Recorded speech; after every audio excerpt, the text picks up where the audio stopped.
Good morning and thanks for joining. So today we're going to be listening and looking beyond our first impressions. So this is a really good practice to get into if you are birding in an area. Well, you can do it when you're birding in your own backyard, but I like to do it often when I'm birding in a location that I have never been.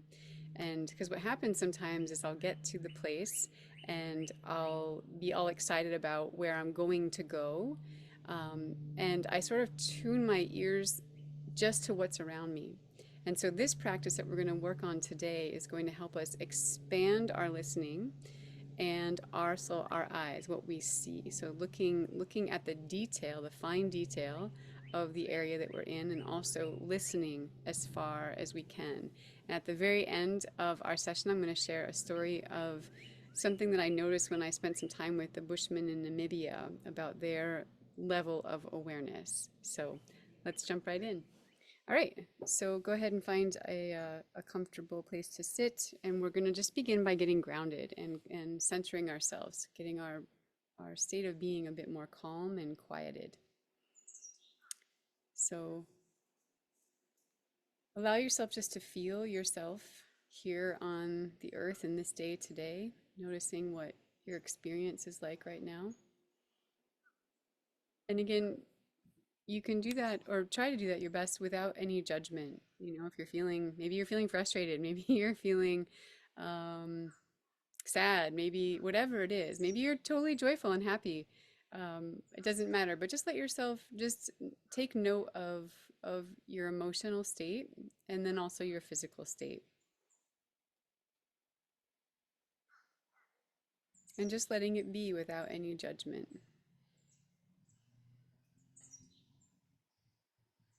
Take notice of your posture, allowing, if you can, your feet to be on the floor or the ground beneath you. You might be sitting on the ground already, which is just great. But let's just begin by tapping into our connection with our feet, the soles of our feet. That heartbeat down there, so far away from our physical heart. But let us feel that rhythm of the earth through our feet. So slowing yourself down enough and quieting yourself enough right now to just feel that connection between yourself and the earth, even if you're many stories up, it doesn't matter. If you want, you can close your eyes. Sometimes that's helpful, just to shut out some of the distraction.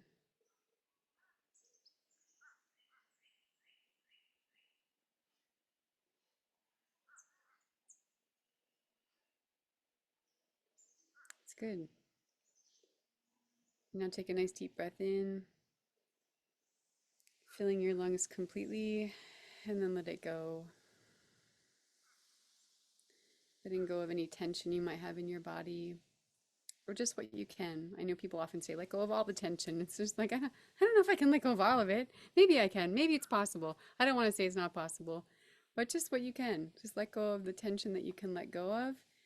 See if you can find some in your body right now. We all have some somewhere, you know, whether it's like our jaw, the way we hold our jaw, or our eyes. Maybe you have tension in your shoulders or your knees. Just see where there might, in your fingertips, just see where there might be some tension. And you can send your breath there and just soften it right now. Just even one notch softer. Another good place to look is our bellies, especially as women. A lot of us hold our bellies in, so there's like a tightness in your belly. Just see if you can soften your belly for a moment.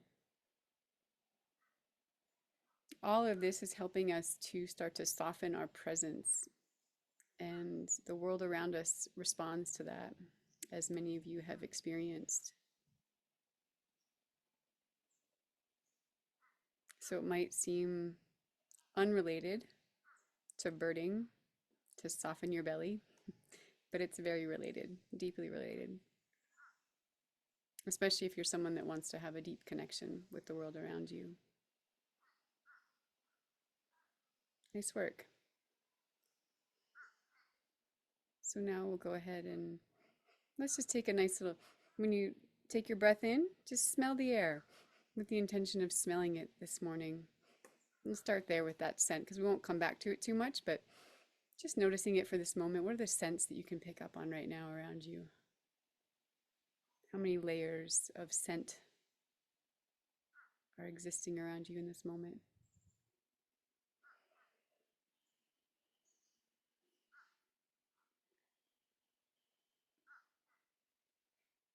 Nice. And just let your breath fall into a nice rhythm. You can adjust your posture if you want to. And in this moment, I'm going to ask you to look out and gaze upon something off in the distance so you can find a focal point. Let your eyes focus on that. And then, as we often do, we're going to soften our vision. So you're going to stay focused on that one point and then slowly start to expand your peripheral vision further and further and further until you really can't expand it anymore. See how far behind you can look as well while you're still looking forward. How far above and below you can be tapped into and aware of. And as you start to stretch and expand your eyes in this way, it may become blurry. And just allow the blur. Don't fight the blur in this moment. Let it be soft. And just notice if when you do this, if anything else in you starts to become soft as well.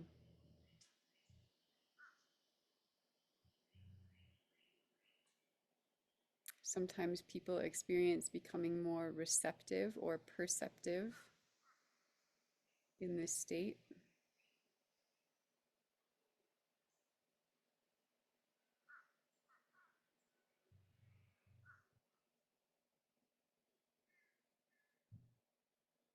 And so I want you to notice what's around you while you're still just looking at that one point.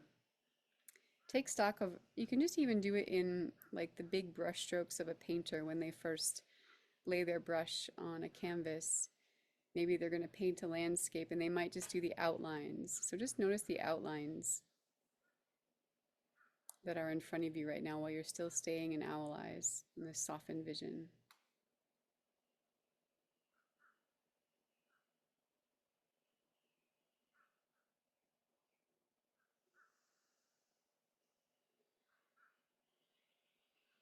And then you can go one level more detailed.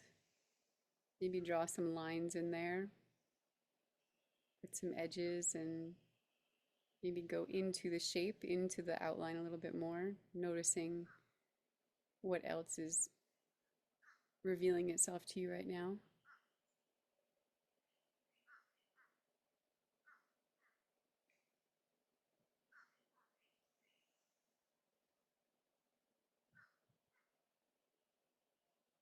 And then you can go another layer deeper by adding a bit more shape and detail, some texture, maybe even some color.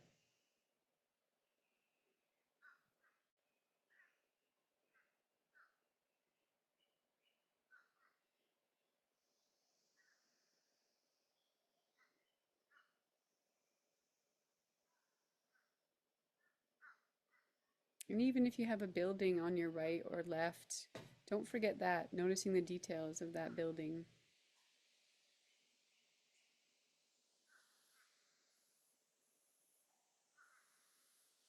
Take one more nice deep breath in. On your next exhale, you're going to close your eyes if you feel like you're in a safe and comfortable place. So go ahead and allow your eyes to close. And then notice the image that appears in front of you. Sometimes after we've been staring at something for a while, we still see the shapes. And so whether or not you see that, what I want you to do right now is with your mind's eye, I want you to paint the landscape that you just saw. So imagining that your eyes are the paintbrushes and your closed lids are the canvas. Go ahead and paint what you just saw in as much detail as you can. Noticing the places that you really remember and the places that you may not have been paying so much attention to. And I'll let you do this in silence for the next minute or two. So I'm going to put myself on mute.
Good work. So go ahead and keep your eyes closed right now.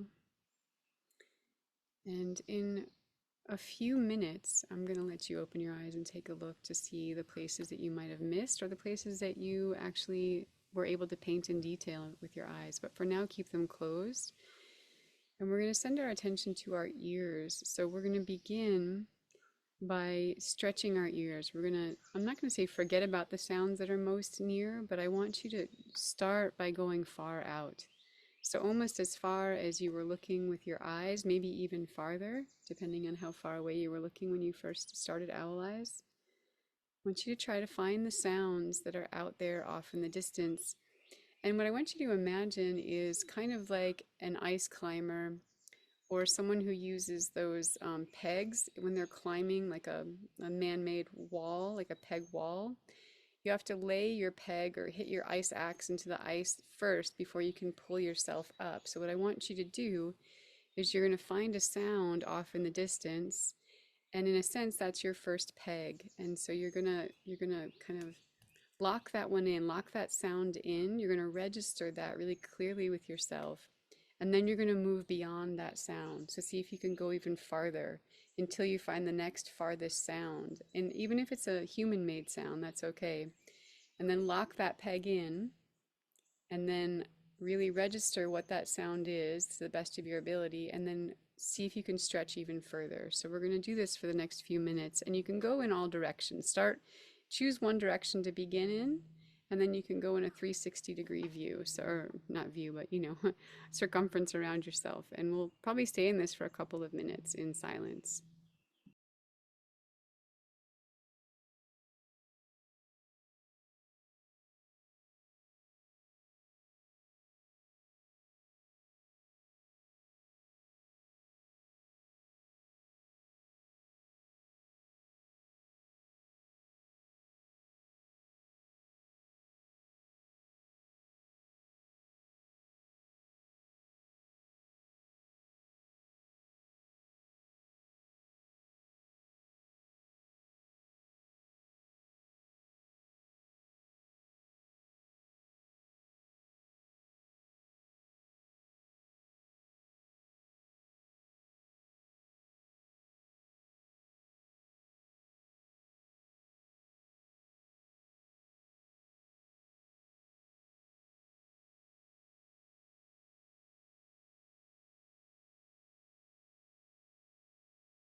Okay, good work.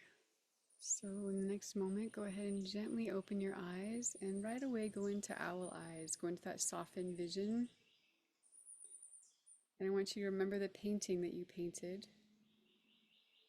And just now start to notice the details. What were the places that you might not have remembered so well, or that there was a blank space in on your canvas? And then also notice where some of those sounds that you heard far away, can you put them in a place now? For instance, like there's a tree far, far away from me right now, and I'm like, oh, I wonder if that's where that cardinal was singing from, you know?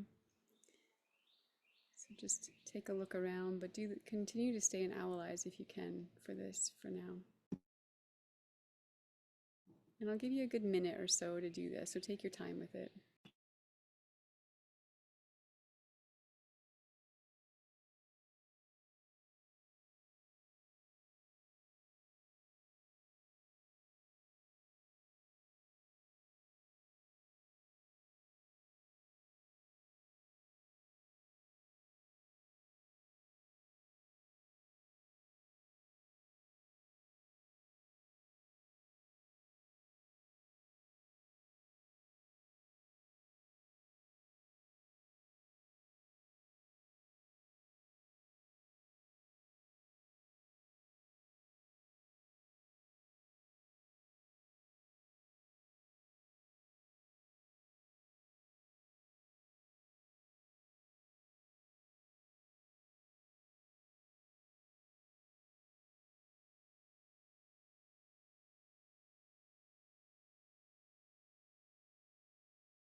Okay, nice work. So you can either stay with the same view, maybe some of you don't have many options if you're inside, for instance, so you can stay with the same view that you're looking at.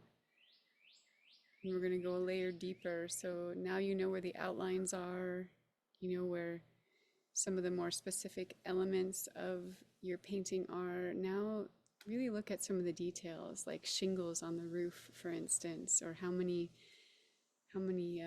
window panes there are in the house, if there's a house in front of you, or the type of leaf structure that's in front of you. So just take a nice look, and for others who might be able to turn their perspective, you could take a different view if you want. So you can either choose to go deeper with the painting that you were already painting, or try a different vantage point if you'd like. And you can start in owl eyes first, just to get your picture, the outlines, and then move to a more detailed, focused view.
Okay, great. And so now we're going to move into our awareness of our ears.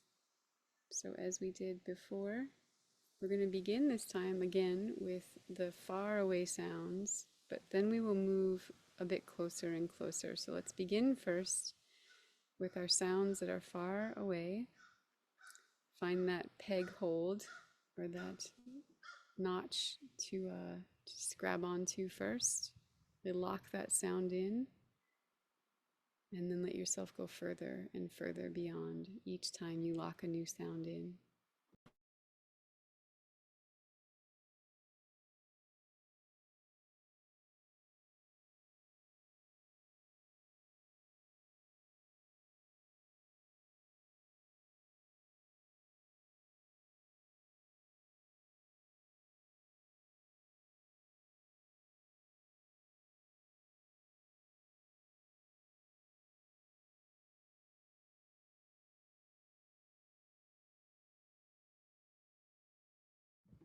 Okay, nice. And now we're going to turn ourselves back toward ourselves. So you went far out.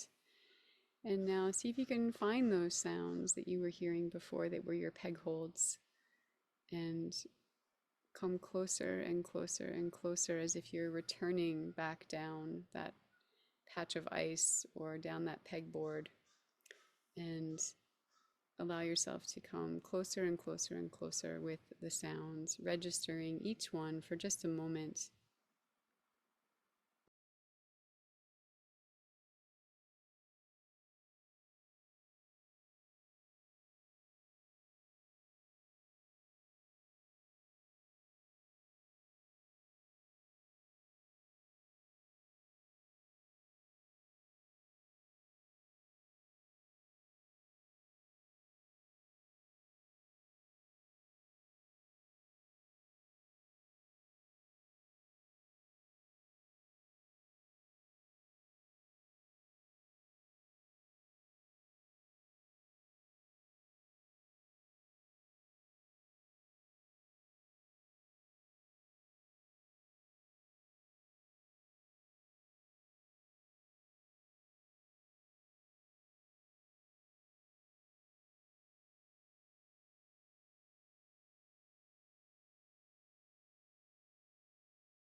Okay, good work.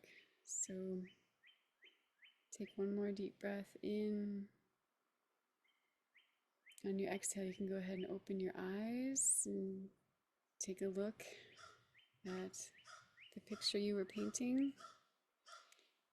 Seeing if there's any other details you could add if you were to do this one more time. And again, also listening for seeing if you can find the location of where those sounds were coming from.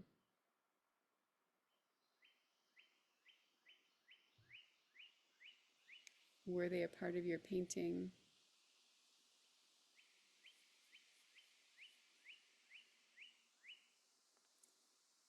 And then go ahead and take the next moment or so to offer your own blessing or gratitude to the ones that you interacted with today.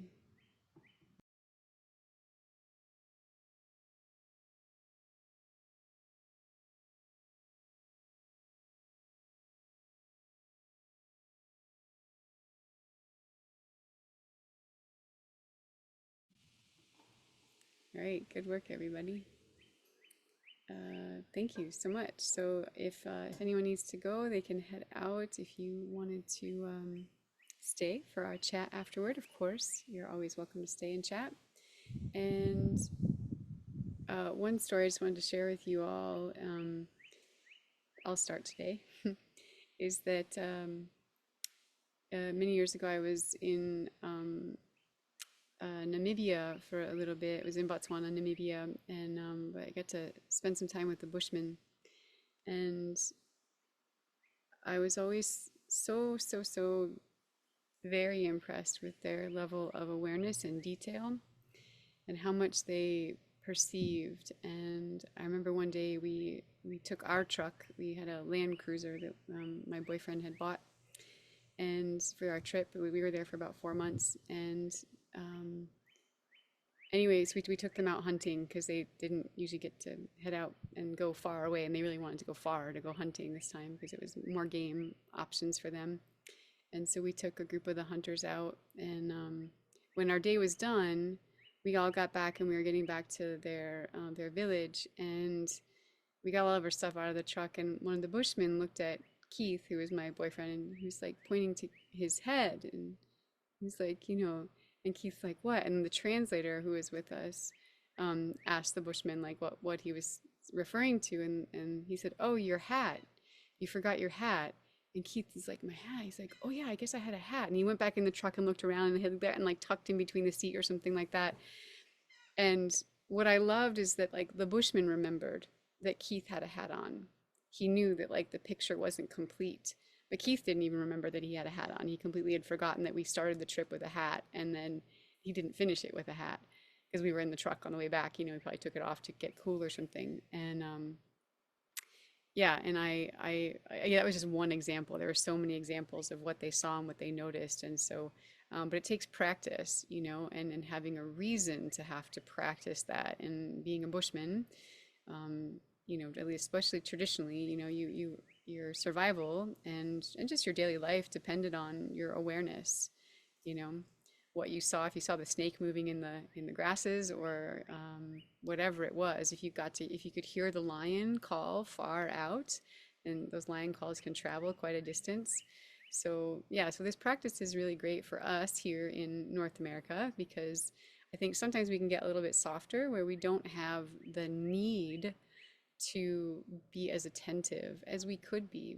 And I really love honing my skills in this way. So that's why one reason I was inspired to bring this deeper practice to you all today with our listening and our eyes. And so I'm curious if anyone has any stories they want to share from what occurred to you doing either the painting part of it or the listening and sort of stretching your ears out from your experience. So you can go ahead and raise your hand.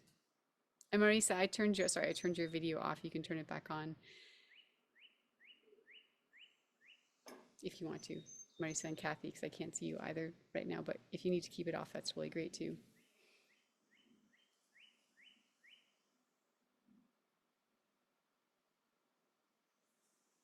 Yeah, go ahead, Linda.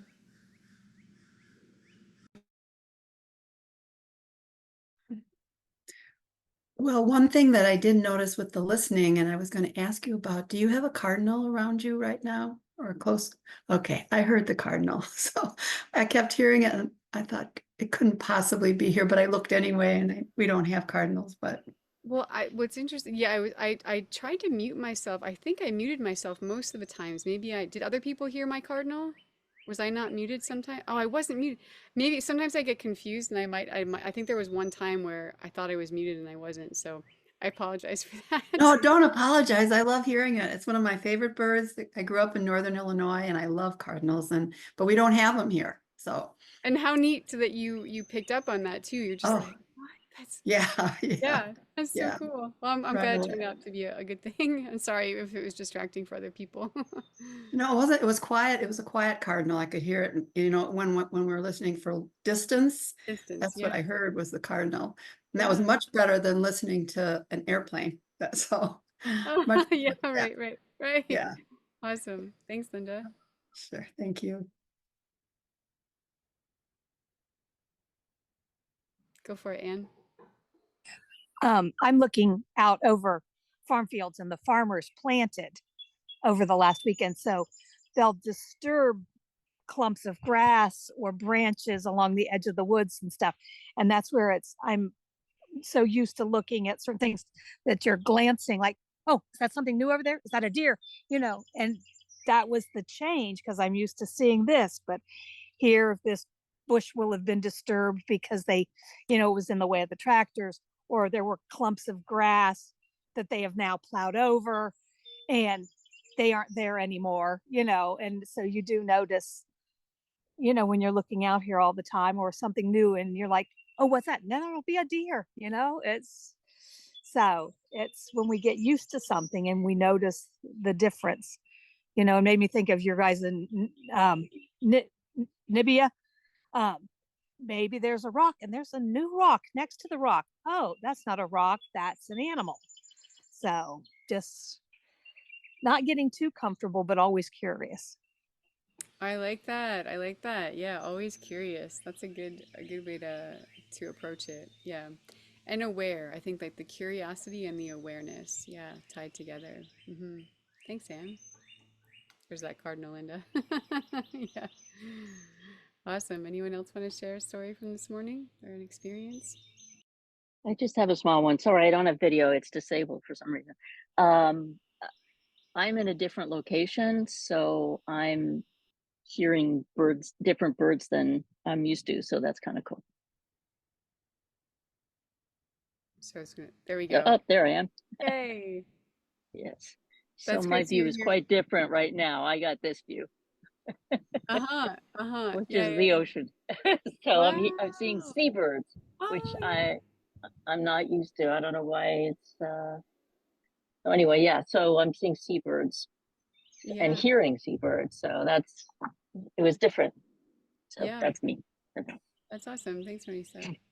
Yeah, Anne, go for it one more time. I'm watching a flock of birds chase the hawk out across the farm field. They're irritated. And this is the hawk that I watched. We talked about the hawks in the nest the other week, and they're not happy with them out there. So, well, I guess I'm going to be here for a while. You guys can go. You guys can go. I'm gonna be All here for a right, while. see ya. I've got a good show. Marisa's got a good show. Look at that. That's awesome. Yes, yeah, this is so again, like I was saying, this is something that I do when I get to a new birding spot, or even sometimes when I come outside if I remember to do it. And I had a teacher who told me that every morning he'd step out his door and he would be able to know what was happening 2 miles away. And that's that part of that practice of just stretching your ears, like I was able to hear chainsaw. So I heard a chainsaw like over in this direction and a chainsaw over there. And I was like, oh, someone's having some tree work done. You can start to like really tell the story of your area and your environment based on the sounds of the birds. And there was some crows that were getting, I think maybe getting into like a mockingbird nest, but they were sort of the mockingbird wasn't getting too angry, but it was just agitated. I think it's some juvenile fish crows right here. They were talking. They weren't like loud, but they were just like wah, wah, wah, wah, right here. So they sounded far away, but they were actually right in the tree right there. But anyway, it's just a good thing to do. So first, when I get to a place, I'll try to stretch my ears as far as I can because even though I'm like I'm birding and I'm gonna like start and I'm gonna see what I can see right here, and then we're gonna walk down this trail. And I think, and like sometimes I think in my mind, I'm like, I'll get to those sounds later. I think it's really good to start by seeing what you can hear far away before you even head down the trail. See what might be going on, and then, and the same is with the looking.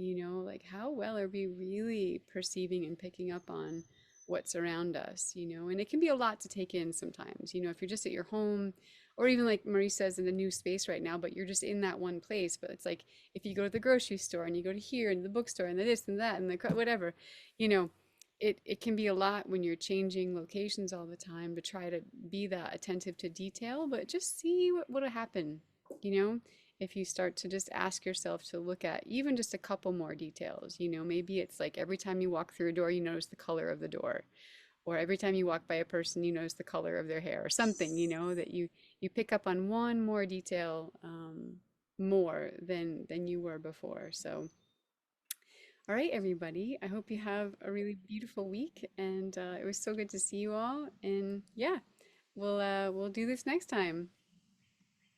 All right, take good care. Thanks for coming and playing.